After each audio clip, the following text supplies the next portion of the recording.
Did you know that you're not supposed to have sex on the Sabbath day? Yeah, we are not supposed to have sex on the Sabbath day. If you have a wife, sex is one of the things that you're not supposed to do on the Sabbath day. You're not supposed to cook. You're not supposed to light fire. You're not supposed to. There are a bunch of things that we are not supposed to do on the Sabbath day that unfortunately we are doing today. You're not supposed to have sex on the Sabbath day, and but unfortunately that was removed in this book. If you read the book of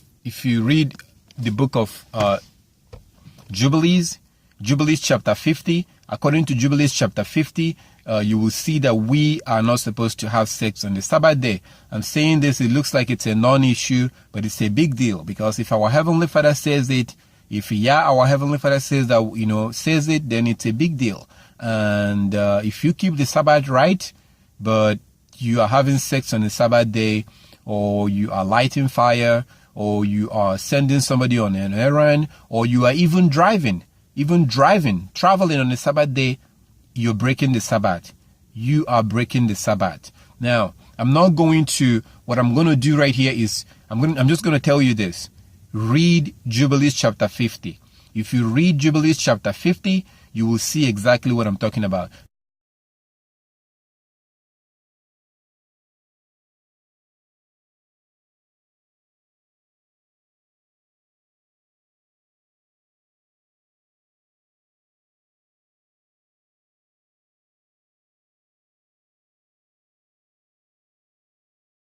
You're not going to find it in this book. You're not going to find it right here, because they took it out. They removed it.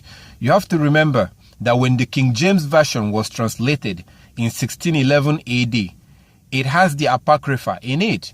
The original King James Version has the Apocrypha, but they took it out. The Christians took it out because there was a lot of things in the book of Apocrypha that contradicted Christianity. You know that Christianity believed that we don't have to keep the law. They say that the laws are done away with. But unfortunately for them, there were a lot of things in the book of Maccabees, the book of 2nd Esdras, the book of all these books, they contradicted Christianity, because those books were saying that we must keep the laws and the commandments of our Heavenly Father in order to be saved. So that's why the Christians took out the book of Apocrypha from this book. The book of Genesis was actually written out of the book of Jubilees. The book of Genesis was taken out of the book of Jubilees. Let me give you a very quick 2 examples. If you read in the book of Joshua chapter 10 verse 13, Joshua chapter 10 verse 13, there is a quote there that references the book of Jasher. The book of Jasher. So if you read Joshua chapter 10 verse 13, you will see that a quote that was quoting the book of Jasher. But the book of Jasher is not in this book. If you read in 2 Samuel chapter 1 verse 18, 2 Samuel chapter 1 verse 18, King David quoted the book of Jasher, but the book of Jasher is not in this book. So there are a lot of books that they left out, and they gave you only 66 books. They gave you only 66 books, and a lot of people, will ignorantly believe that this is the only word of God. No, there are books that the Christian people left out. Remember that this book was arranged by Christians. This book was put together. They were the one that collected and put this book together. They did not write it. But they put it together. So a lot of people are ignorantly believing that this is the only word of God. No, there's a lot of books that the Christians left out. So you have to download the book of 2nd Esdras. 2nd Esdras, you have to download the book of Jasher. You have to download the book of Jubilees. So if you read Jubilees chapter 50, Jubilees chapter 50 was talking about the Sabbath. If you read Jubilees chapter 50, you will see everything that our Heavenly Father tells us about keeping the Sabbath. There's a lot more information in Jubilees chapter 50 than in this book. There's a lot more information you will find about the laws and the commandment of our Heavenly Father in the book of Jubilee than you will find in this book. There's a lot of commandments that they left out in this book that you will find in the book of Jubilees. That's why I really highly recommend that you download it. It's free. Just download it. Use your phone. Type into your phone. Type in Jubilees book of Jubilees PDF. You can download the PDF on your phone. So in that way, you can have it in your phone. Just go to Google, go to your phone and go to Google and you type in the Book of Jubilees, PDF. You download it to your phone and you can read it. You will be amazed in the kind of information that they left out for us, that they did not include in the scriptures. They left out. So the Book of Jubilees is the actual word of our Heavenly Father. Now, don't take my word for it. Don't just dismiss what I'm saying. Download it on your phone and read it at your own free time, and you'll see whether it's the word of God or not. Don't let some crazy people, crazy Christians tell you the books that are the word of God and the books that are not the word of God. That is ridiculous if you allow people to do that to you. That's foolish. You have to read these things for yourself and decide for yourself. So if you read the Book of Jubilees, you will see that it's talking about, you will see the reason why they left it out. Download it. There are maybe 2 or 3 different translations, because people translated this book into English. There are different translations. The one that I recommend, the one that I have, and I have different translation of the Book of Jubilees, but the one that I highly recommend, and I think it's only available in PDF, I highly recommend the one that says that comes with the name of Yahweh. So what you can do is this: use your phone and go to Google and type in the Book of Jubilees PDF with the name of Yahweh. Book of Jubilees with the name of Yahweh PDF. The Book of Jubilees with the name of Yahweh PDF, and download that one. I think it's come from a website that says Yahweh's Sword or something like that. I don't know who, I don't have any affiliation with whoever translated it or whatever. It's just that I've looked in different translations. That translation is the best translation in the Book of Jubilee. It's just type in the Book of Jubilees with Yahweh's name, PDF, and download it to your computer or download it to your phone. So in that way you can have it and read it. So if you read chapter 50 of the Book of Jubilees, you will see everything you need to know about keeping the Sabbath. And it includes the fact that we're not supposed to have sex on the Sabbath day, because when you have sex with a woman, you become unclean. You have to take shower and wait until the evening for you to become clean again. Each time you have sex with a woman, you become unclean.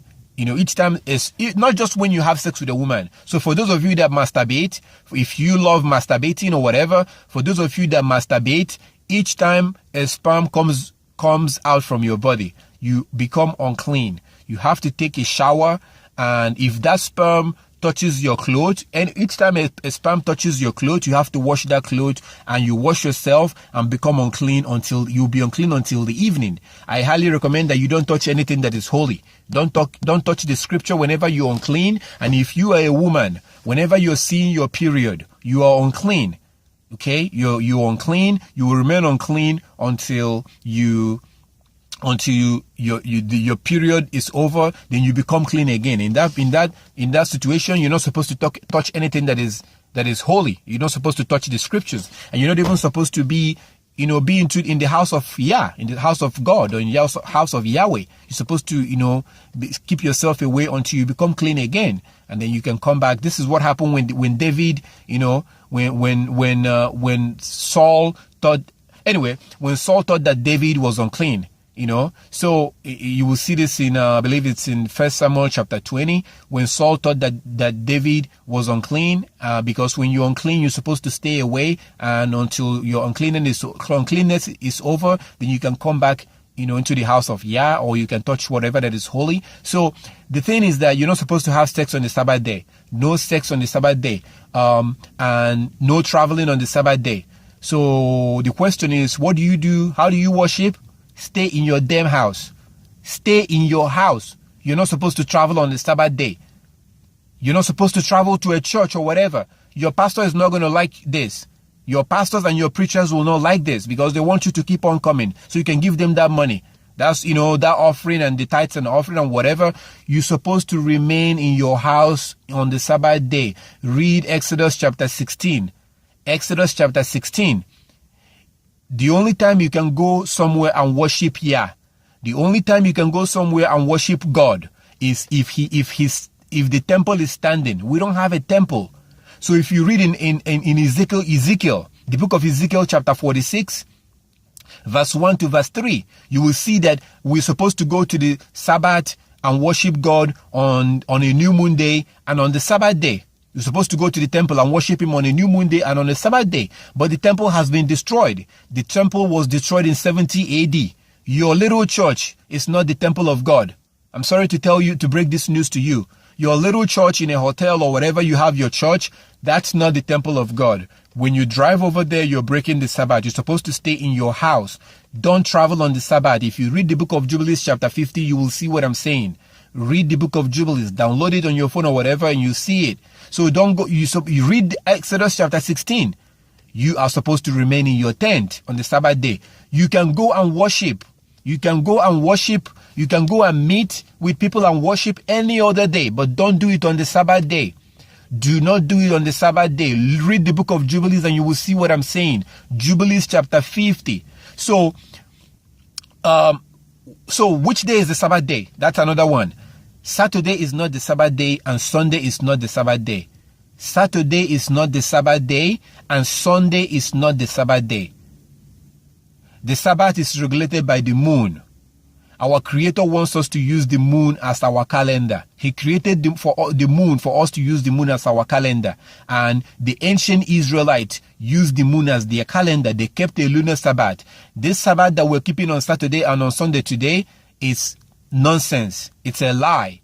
Saturday is not the Sabbath day. Sunday is not the Sabbath day because the calendar that we're using today is a man-made calendar. It's a man-made calendar.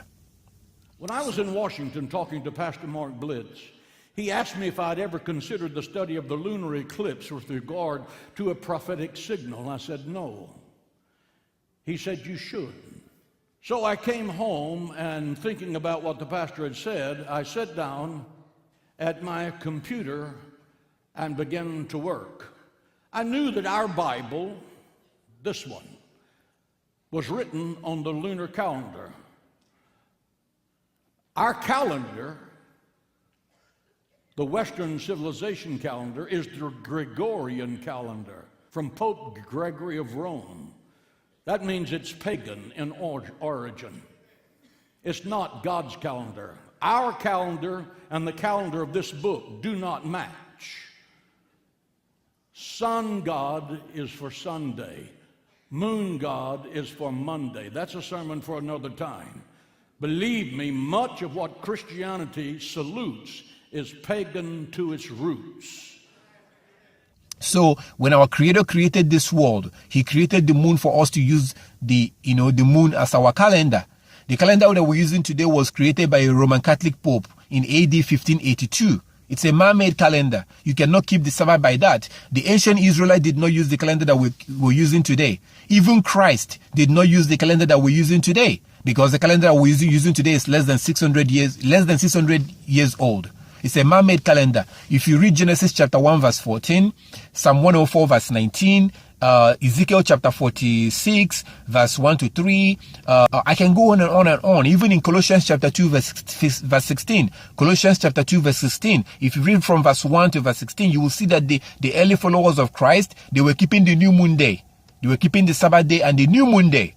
So with the man-made calendar that we're using today, it's impossible to keep a new moon day. It's absolutely impossible to observe a new moon day in this man-made calendar that we're using today. So you have to, if you read 1 Samuel chapter 20, read the whole chapter, you will see that the ancient Israelites were using the moon for their calendar. So the Sabbath is not on Saturday, the Sabbath is not on Sunday. If you read in Daniel chapter 7, verse 23 to verse 25, you will see where Prophet Daniel predicted that the fourth beast, the Roman Empire, the fourth beast will change the times and the law.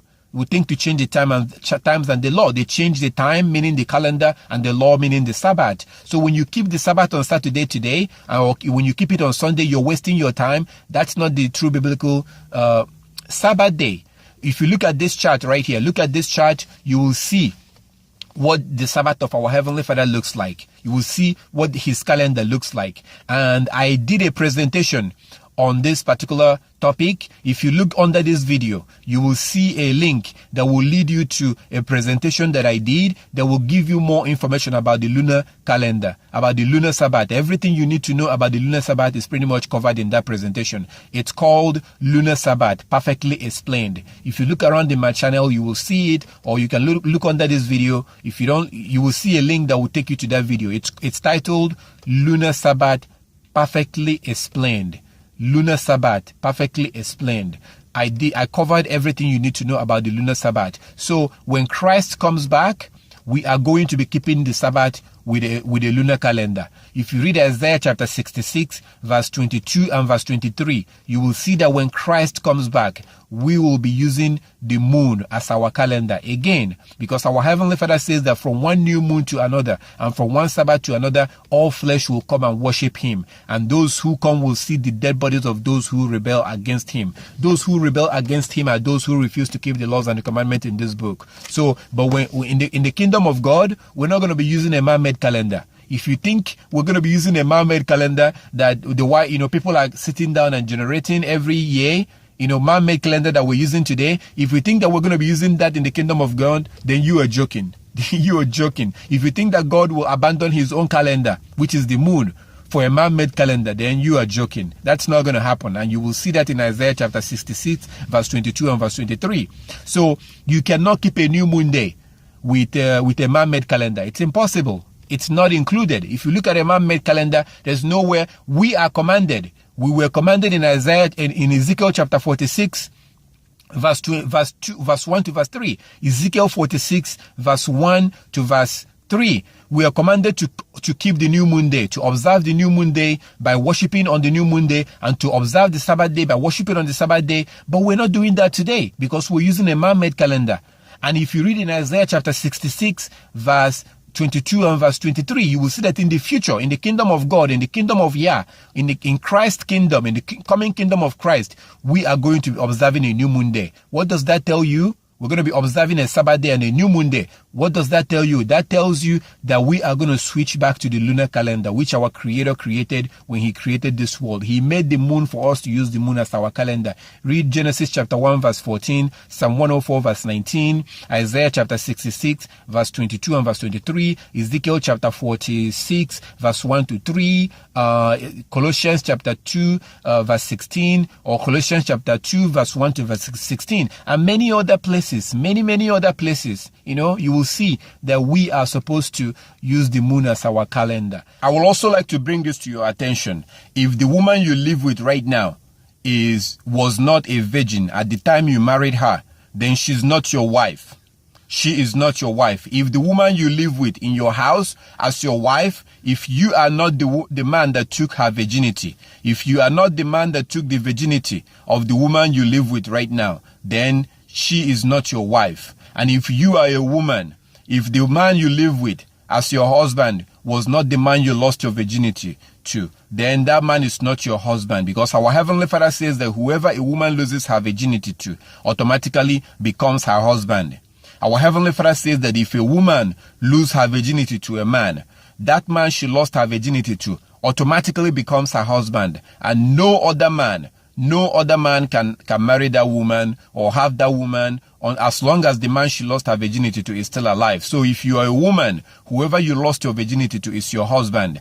Read Deuteronomy chapter 22. If you read Deuteronomy chapter 22, verse 13 to verse 21, and also Deuteronomy chapter 22, verse 28 and verse 29, you will see that our Heavenly Father makes it very clear, very clear, that whoever a woman loses her virginity to automatically becomes her husband. No other man can marry her. No other man can have sex with her as long as the man she lost her virginity to is still alive. Now, I have a presentation about this. If you look below this video, if you look under this video, you will see a link to a full presentation I did about this. Please look under this video right here, or look around in my channel. I did a presentation about this, and you will get more information about this. So if the person you're living with right now, if the man you live with as your husband was not the man you lost your virginity to, then you need to stop living with him. You need to stop having sex with him. As long as our Heavenly Father is concerned, he is not your husband. husband. If the woman you live with right now lost her virginity to someone else other than you,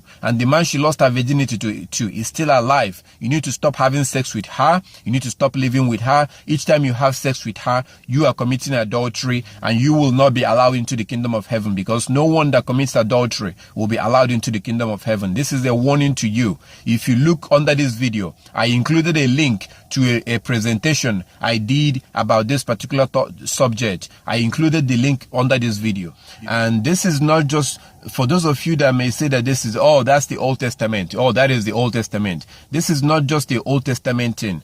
This is not an Old Testament thing, because if you go over to the Gospels, if you go to 1 Corinthians chapter 7, verse 10 and verse 11, you will see the same thing. 1 Corinthians chapter 7, verse 10 and verse 11, and also 1 Corinthians chapter 7, verse 39. You will see the same thing. Whoever a woman loses her virginity to automatically becomes her husband. And also in Romans chapter 7, verse 1 to verse 3, you will see the same thing. Whoever a woman loses her virginity to becomes her husband, and she cannot marry another man. No other man can marry that woman as long as the man she lost her virginity to is still alive. Please read these places for yourself. Deuteronomy chapter 22, verse 13 to verse 21, and also Deuteronomy chapter 22, verse 28 and verse 29, and in Exodus chapter 22, verse 16, and then also in Romans chapter 7, verse 1 to verse 3, and then also 1 Corinthians chapter 7, verse 10 and verse 11, 1 Corinthians chapter 7, verse 39. You will see it for yourself. So if the woman you live with right now was not a virgin at the time you married her, she is not your wife. As far as our Heavenly Father is concerned, she is not your wife. You need to let her go. You need to put her away. She's not your wife. Each time you have sex with her, you are committing adultery. And as you know, nobody who commits adultery will be allowed into the kingdom of heaven. If the man you live with right now was not the man you lost your virginity to, you need to move away from this man. You need to leave him alone. You need to stop having sex with him. Whoever you lost your virginity as a woman, that man is your husband. And if you continue having sex, if you ignore this and ignore the scriptures and continue having sex with the man you live with, even though he was not the one you lost your virginity to, you are committing adultery, and you will not be allowed into the kingdom of heaven. This is according to the scriptures. And if you are a man, if you ignore this and you continue having sex with the woman you live with right now, even though you are not the man that took her virginity, and the man she lost her virginity to is still alive, you are committing adultery, and you will not be allowed into the kingdom of heaven. There's not going to be an excuse to this. There will not be an excuse. This is the reason why. This is the reason why Christ said in Matthew chapter 5 that whoever marries a woman who is put away, that person commits adultery. If you take a woman who left her husband, who left the man that she lost her virginity to, if you take that woman, you are committing adultery. That's what Christ said in Matthew chapter 5. So this is a warning to you. If the woman you live with right now as your wife, if you are not the man that took her virginity, stop having sex with her. Let her go. She is not your wife. As long as our Heavenly Father is concerned, that woman is not your wife. Everybody might think that she's your wife. Everyone might think that she's your wife, but she's not your wife. She is the wife of whoever she lost her virginity to. If that man is still alive, then that man is her husband. And for you, if you're a woman, you need to let this man go. If the man you live with right now was not the man you lost your virginity to, you need to let this man go. If you continue having sex with him, you are committing adultery, and you will burn in hellfire. You will not be allowed into the kingdom of heaven. Read these places for yourself. Deuteronomy chapter 22.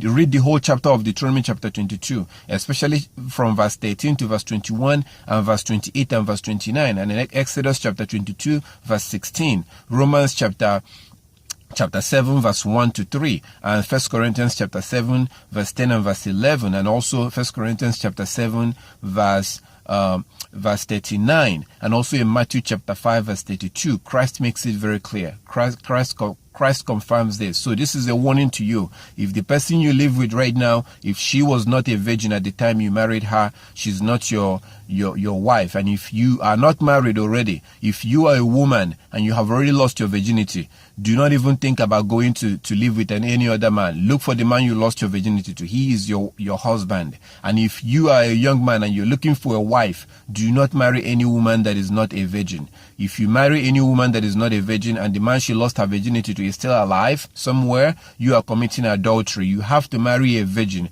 That's what our Heavenly Father says. The woman you marry must be a virgin or a widow. If the woman you're about to marry or the woman you want to marry is not a virgin and the man she lost her virginity to is still alive, then she is the wife of that man. And if you marry her and you lay with her and you have sex, each time you have sex with her, you are committing adultery. You have been warned. I want to thank you so much, and I will stop right here. I will thank you so much for watching this presentation. If you look around in my channel, you will see other videos that I have that can give you more information about this topic. But remember, no chicky on the Sabbath day. No sex. Thanks.